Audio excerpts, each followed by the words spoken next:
I want to just talk a little bit about the power of empathy. There's a quote that of Marshall Rosenberg: "Our survival as a species depends on our ability to recognize that our well-being and the well-being of others are in fact one and the same."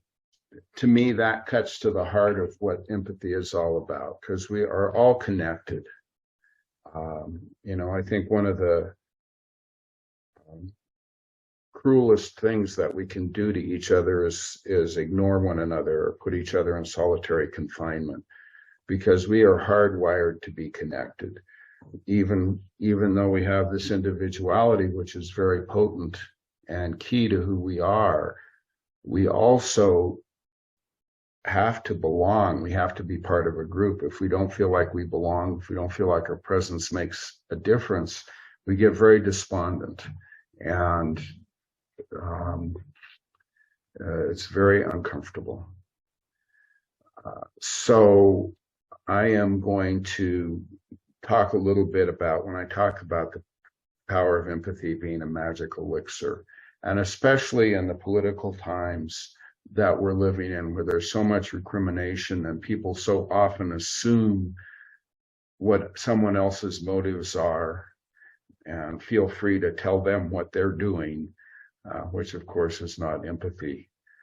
And we're really going through some difficult things right now.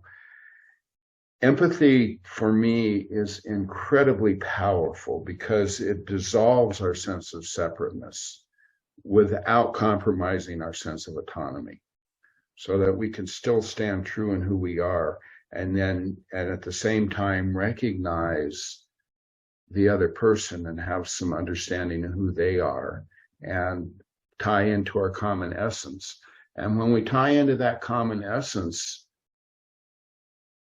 that shared presence, then it's very, very difficult to do hurtful things to another person. The natural giving that Marshall Rosenberg talks about really comes to the fore.